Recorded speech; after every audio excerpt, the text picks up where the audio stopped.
Morning to all. Video शुरू करने से पहले मैं आपको हृदय से धन्यवाद देना चाहता हूं कि आप बहुत प्रेम दे रहे हैं हमारे चैनल को।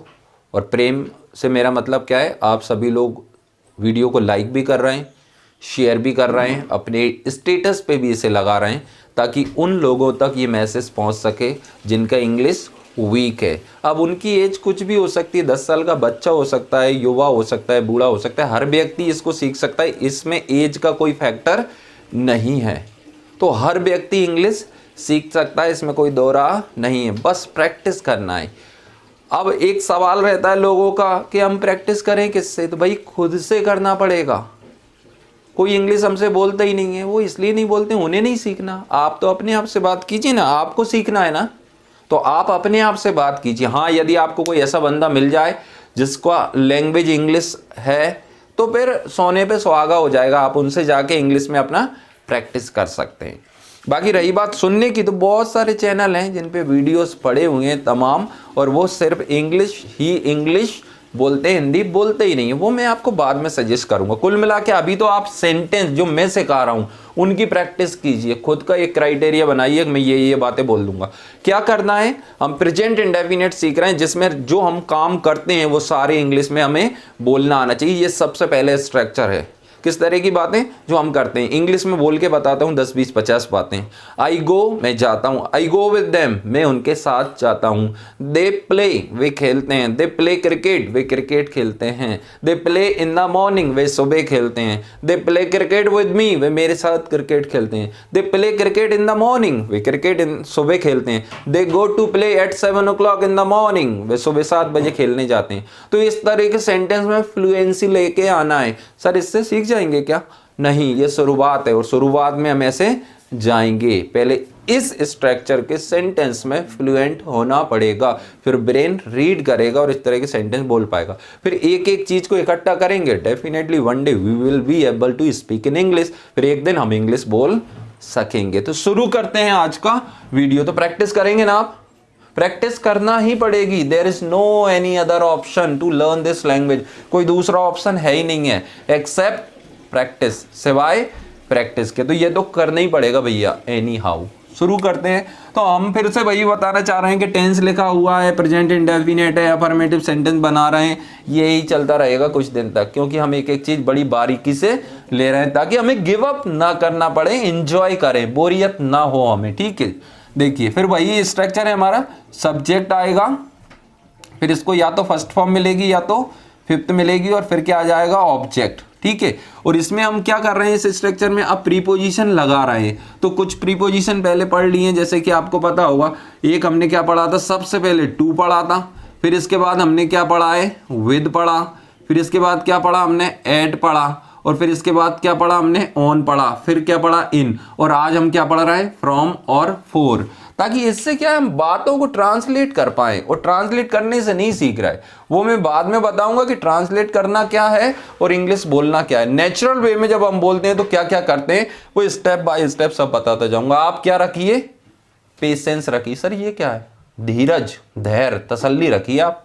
चलिए आइए, तो आज का शुरुआत कर रहे हैं प्रीपोजिशन फ्रॉम से। तो फ्रॉम के कुछ मैंने यहाँ पे लिखे हैं, ये देखिए, ये रहा मेरा फ्रॉम, ये रहा मेरा फ्रॉम। तो फ्रॉम कितनी जगह आता है ये मैं यहाँ पे बताने की कोशिश आपको करूंगा, और आप इसको बार बार देख सकते हैं वीडियो को, ये आपके साथ रहने वाला है। तो इतने सारे सेंटेंस मैंने फ्रॉम से बताए। फिर बात आ रही है फोर की, ये हमारा फोर प्रीपोजिशन है। इधर भी मैंने लिया है फोर के कुछ एग्जाम्पल्स, तो ये मैं फोर के बारे में आपको बताऊंगा ताकि हम अच्छे से इसको क्लीन बोल्ड कर सकें। फिर एक और मैंने फ्रॉम का ले लिया, एक और मैंने फोर का ले लिया, और ये विदाउट फोर और फ्रॉम है, वो ऐसे ही लिख दिए मैंने प्रैक्टिस के लिए। शुरुआत करें। ओके, पहला सेंटेंस देखिए, शी कम्स, तो वह आती है। एस क्यों लगाया, क्योंकि ये थर्ड पर्सन सिंगुलर है। थर्ड पर्सन कौन होता है सर, ही, शी, इट, और कोई भी, ये तो होगा थर्ड पर्सन सिंगुलर। और नाउन भी यदि हमारा सिंगुलर होगा तब भी हमें यही काम करना पड़ेगा, एस लगाना पड़ेगा। क्लियर हो रहा है? देखिए, शी कम्स फ्रॉम स्कूल, तो वह आती है कहां से, स्कूल से आती है। तो वह स्कूल से आती है को कैसे बोलोगे, शी कम्स फ्रॉम स्कूल। मैं स्कूल से आता हूं, आई कम फ्रॉम स्कूल। तुम स्कूल से आते हो, you come from school. School की जगह ऑफिस लगा दोगे तो ऑफिस से आता हूं। ग्वालियर से आता हूँ, मंदिर से आता हूँ, जो मर्जी यहाँ लगाइए यहाँ पे, तो उस जगह से आता हूँ सेंस आ जाएगा। ठीक है, नेक्स्ट देखिए, they take me from office, तो वे मुझे लेते हैं। अब ले जाते सेंस नहीं है, यदि टू लगा देते तो आ जाता सेंस ले जाते हैं, लेकिन टेक अभी यहाँ पे क्या देगा, ले जाने की जगह लेते हैं, तो वे मुझे लेते हैं कहां से, ऑफिस से। They take me from office at 5 o'clock in the morning, so वे 5 बजे में मुझे ऑफिस से लेते हैं। Eight 5 o'clock in the evening, तो वे मुझे शाम को 5 बजे ऑफिस से लेते हैं। जो मर्जी आए आप बोलिए, जो जरूरत है वो बोलिए। नेक्स्ट बढ़ जाए, आई टेक मनी, मैं पैसा लेता हूं, या पॉकेट मनी लिख दीजिए, आई टेक पॉकेट मनी, मैं पॉकेट मनी लेता हूं। फ्रॉम माई फादर, अपने पापा से, या फ्रॉम पेरेंट्स, माता पिता से, फ्रॉम ग्रैंड पेरेंट्स, दादा दादी से, जिससे लेते हो लिख दो यार वहां पे। आगे देखिए, ही टेक्स नोट्स, वह नोट्स लेता है। फ्रॉम मी, मुझसे। आई क्यों नहीं लिखा सर, क्यों नहीं लिखा, क्योंकि प्रीपोजिशन के बाद या तो नाउन आएगा या फिर प्रोनाउन की ऑब्जेक्टिव फॉर्म आएगी, और मी तो ऑब्जेक्टिव फॉर्म होती है, इसकी सब्जेक्टिव फॉर्म क्या होती है, आई, तो सब्जेक्टिव नहीं लिखेंगे। आगे बढ़े, okay. I teach from 9 to 12, अब यहां पे दो चीजें आई हैं, एक स्टार्टिंग जो टाइम है वो फ्रॉम से, और दूसरा बोला जो अंत वाला टाइम है वो काय से लगाया जाएगा, टू से। तो इस तरह से हमें दो प्रीपोजिशन का यूज करना पड़ेगा। तो क्या बोल दिया, I teach from 9 to 12 in the morning, तो मैं सुबह 9 से 12 पढ़ाता हूं। मैं 8 से 5 काम करता हूं, तो I work from 8 to 5 in the evening. Clear हो रहा है, तो दो समय ऐसे आप मेंशन कर सकते हो। मैं 5 से 6 फुटबॉल खेलता हूं, I play football from 5 to 6 in the evening. मैं सुबह 8 से 10 पढ़ता हूं, I study from 8 to 10 in the morning. समझ में आ रहा है, एक सेंटेंस से कुछ नहीं होगा भैया, 10 20 50 बनाना पड़ेंगे इस तरह के, तब जाके दिमाग में काम करेंगे ये चीज। तो क्विक आंसर चाहिए ना बोलते समय, तो हमें बहुत सारा प्रैक्टिस रिक्वायर्ड है। आगे बढ़ता हूं, शी गेट सफर्ड, यहां देख रहे हूं सर ये थर्ड फॉर्म कहां से आ गया, ये थर्ड नहीं है भैया, ये थर्ड फॉर्म क्या काम करता है अंग्रेजी में, इसे बोलते हैं पास्ट पार्टिसिपल, बाद में बताएंगे एडजेक्टिव की तरह काम करता है। तो शी गेट्स, वह हो जाती है, क्या हो जाती है, सफर्ड यानी पीड़ित, काय से, कफ से, कफ यानी खांसी, कफ यानी खांसी। तो किसी भी चीज से, किसी भी बीमारी से हम पीड़ित हो जाते हैं तब भी हमें क्या लगाना है, फ्रॉम। दो समय लगाना है तब भी फ्रॉम, किसी से कुछ लेते हैं तब भी हमें फ्रॉम लगाना है। आगे बढ़ जाएं, तो वह पीड़ित हो जाती है कफ से, कब, सर्दियों में, तो इन विंटर आप जोड़ सकते हो, इन सीख लिया ना, विंटर में, सर्दियों में। आगे बढ़ते हैं, दे बाय टॉयज, वे खिलौने खरीदते हैं। एस क्यों नहीं लगाया, क्योंकि थर्ड पर्सन तो है, सिंगुलर नहीं है भाई, प्लूरल है, प्लूरल में हमें जरूरत नहीं है ऐसी एस लगा के वर्ब को सिंगुलर बनाने की। फ्रॉम मार्केट, तो बाजार से वे क्या करते हैं, खिलौनों को खरीदते हैं, तो they buy toys from market. Next, he brings me, वह मुझे लाता है। फ्रॉम भोपाल, भोपाल से, तो वह मुझे भोपाल से लाता है। नेक्स्ट की ओर बढ़े, दे स्टडी, अब 4 के बारे में जान रहे हैं। दे स्टडी, वे पढ़ते हैं, फॉर 3 hours, 3 घंटे। जब भी हमें ड्यूरेशन ऑफ टाइम बताना है, समय की अवधि बताना है कि मैं 3 घंटे ये करता हूँ, 5 घंटे ये करता हूँ, वह 4 घंटे ये करती है, वह 10 घंटे ये करता है, तो हम क्या लगाएंगे, 4। क्लियर है, यहाँ पे के लिए का सेंस नहीं आएगा इसका, उसके हम आगे करेंगे।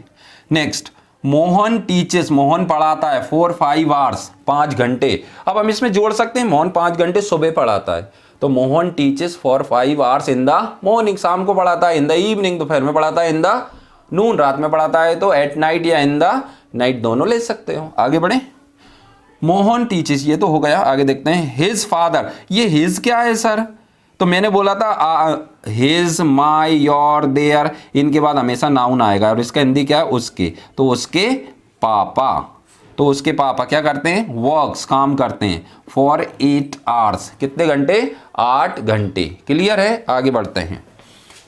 शी कम्स फॉर मी, अब यहां पे इस 4 का सेंस है के लिए, क्या है इसका, के लिए, तो ये प्रीपोजिशन के बाद हमेशा ऑब्जेक्टिव फॉर्म आ गया, प्रोनाउन का ऑब्जेक्टिव फॉर्म मी, आई नहीं लिख सकते। शी कम्स फॉर मी, तो वह मेरे लिए आती है। Next, I play for nation, तो मैं राष्ट्र के लिए खेलता हूं। ही ब्रिंग्स फूड, वह खाना लाता है, फॉर मी, मेरे लिए। अब मेरे का आपके दिमाग में चल रहा है माय, माय यानी मेरा, तो ये मी को भी मेरा बोलेंगे, मेरा कोई नहीं है, मैं खुद मेरे के लिए आ रहा है मी। आगे देखिए, यू कम फ्रॉम भोपाल, आप भोपाल से आते हो। आई टीच फॉर जॉय, मैं आनंद के लिए पढ़ाता हूं। ऐसे भी कह सकते हैं आई टीच फॉर मनी, मैं पैसे के लिए कमाता हूं। वो सबका अलग अलग आंसर होगा। शी हेल्प देम, बताइए क्या गलती है इसमें? सर एस लगा दो इसमें, क्यों लगा दो? क्योंकि ये सब्जेक्ट मेरा क्या है, थर्ड पर्सन सिंगुलर। ये पूछना है आपसे, सब्जेक्ट वर्ब एग्रीमेंट है, थर्ड पर्सन सिंगुलर वर्ब भी सिंगुलर। थर्ड पर्सन सिंगुलर नहीं है तो वर्ब भी सिंगुलर की जरूरत नहीं है। आगे बढ़ जाएं। आई कम्स टू मीट यू, इसमें क्या गलती है भाई? सर एस हटा दो, तो हटा दिया भैया। क्यों हटा दें? क्योंकि ये आई मेरा थर्ड पर्सन सिंगुलर नहीं है। तो आई कम टू मीट यू, तो मैं आपसे मिलने आता हूं। तो ये सब्जेक्ट वर्ब आपको चेक भी करना है। तो इस तरह से हमने जबरदस्त प्रैक्टिस कर ली है। सॉरी। तो इस तरह से सेंटेंस आपको बनाना है। रोज आप 100-200 सेंटेंस बनाइए, जितना आपके पास समय। सर समय तो है ही नहीं है, तो जिन पे समय नहीं है वो ही तो सीखेंगे भैया। फ्री आदमी कितने हैं, उन्होंने कभी कुछ सीखा क्या? तो यदि आप व्यस्त हैं तो आप ज़्यादा अच्छे से सीख सकते हैं, क्योंकि व्यस्त आदमी सिर्फ और सिर्फ अच्छे काम में अपना समय देता है और आप समय निकाल सकते हैं। यदि जैसे ही आपका ये ज़रूरत बन जाएगी तो समय तो आप निकाल ही लेंगे। तो इसी संदेश के साथ आज के वीडियो की समाप्ति करेंगे। Thank you, have a nice day.